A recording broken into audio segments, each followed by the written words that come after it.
Section 5.3, the use of angle bisectors of triangles.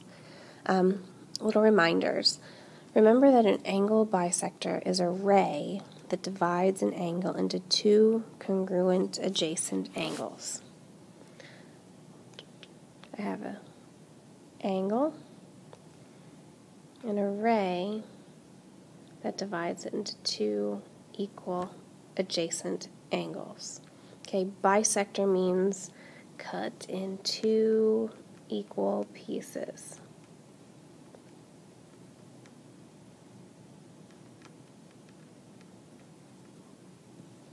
Right, remember also that the distance from a point to a line is the length of the perpendicular segment from the point to the line.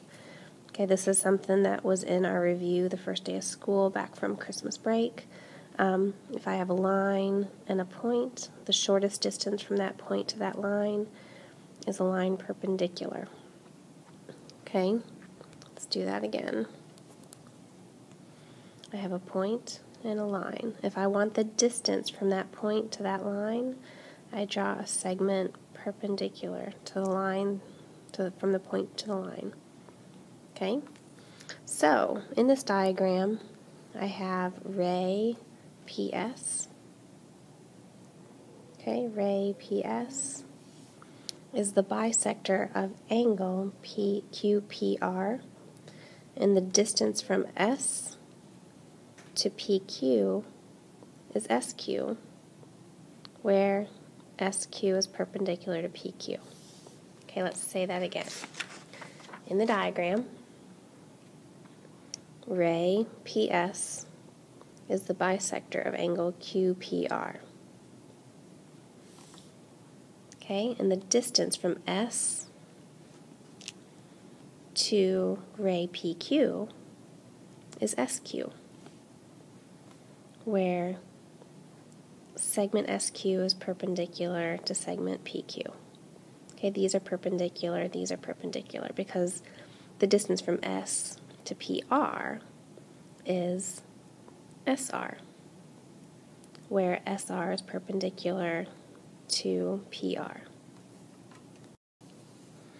Theorem 5.5, Angle Bisector Theorem. If a point is on the bisector of an angle, then it is equidistant from the two sides of the angle. So if AD bisects angle BAC and DB is perpendicular to AB, DC is perpendicular to AC, then DB is equal to DC. So basically, if I have an angle bisector and I have a point on the bisector, the distance from the point to the ray, are equal. Okay, theorem 5.5.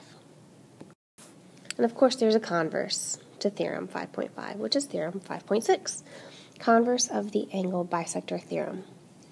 If a point is in the interior of an angle and is equidistant from the sides of the angle, then it lies on the bisector of the angle. Okay, if DB, that's wrong, hold on.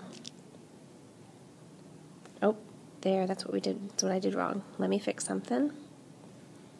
Okay, this is D, and this is C. All right, let's do that again. If segment DB is perpendicular to ray AB, and segment DC is perpendicular to ray AC, and these two are congruent, this segment and this segment are congruent, then you know that this is the angle bisector. So if this piece and this piece are congruent, then the line from A through D is the segment bisector, or I'm sorry, the angle bisector. Let's try one. Find the measure of angle GFJ. GFJ is this angle right here. Okay, let's see what we know. All right, so basically, because segment JG is perpendicular to ray FG and segment GH is perpendicular to ray FG, and JG is equal to JH is equal to 7. Because of that, we know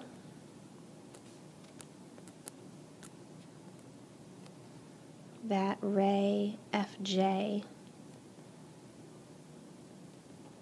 bisects angle GFH because of theorem 5.6, the converse. All right, so because we know that, we can say that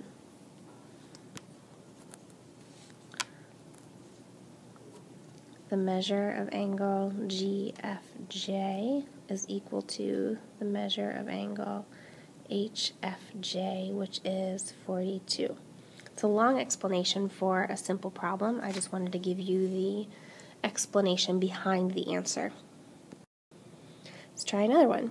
A soccer goalie's position relative to the ball and goalposts forms congruent angles, as shown.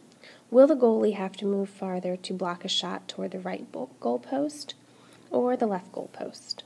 If we see, the kicker is right in the middle because I have two congruent angles. So from the kicker to the goalie, that's the bisector. So they're right in the middle. So if the kicker shoots left, the goalie has to move left. If the kicker shoots right, the goalie has to move right. But these pieces right here are congruent, right? So the goalie would have to move equal distances. The goalie's in the perfect spot, right in the middle, ready for whatever the kicker's going to do.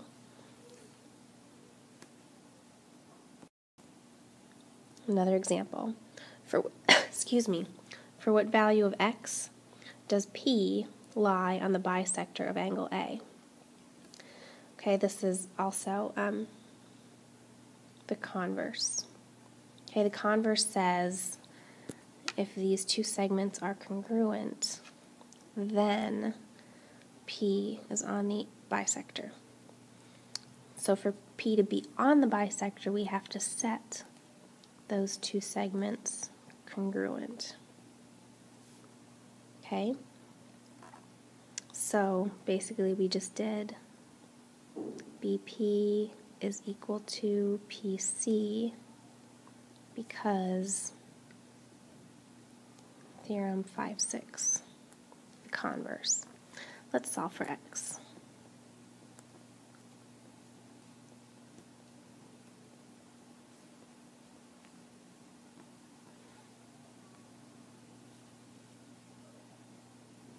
Awesome. So for x equals 2, those segments are congruent. Oh, goodness. Knew that wasn't right. 3 plus 1 is 4 today. Yesterday it may have been 2. Just kidding. Okay, you try. We have 3 exercises here, so we need to find the value of x. In the first one, because these two measurements are equal, we know this is an angle bisector. And if this is an angle bisector, then these two segments are equal. I'll do this one for you. X equals 15. Yep, that was rocket science. Awesome. Okay, next one.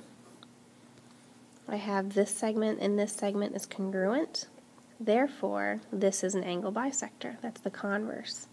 And if this is the angle bisector, then this angle and this angle are congruent.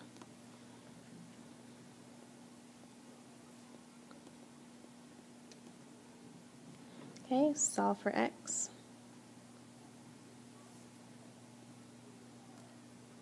I went the wrong way. My answer is going to be negative. Hate when that happens. Minus 4x. Negative x equals negative 11, or makes much better sense to say x equals 11. Tad bit harder. Not really. Okay, last one. Find the value of x. Here, we see that the angles are congruent. Therefore, we know that these are congruent. That's theorem 5.5. So 5x equals 6x minus 5.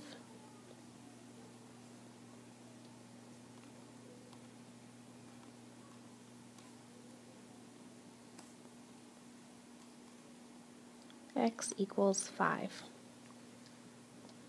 Nice work. All right, number 4, you try. Do you have enough information to conclude that QS bisects angle PQR? Explain. I'm pushing pause this time. Nope.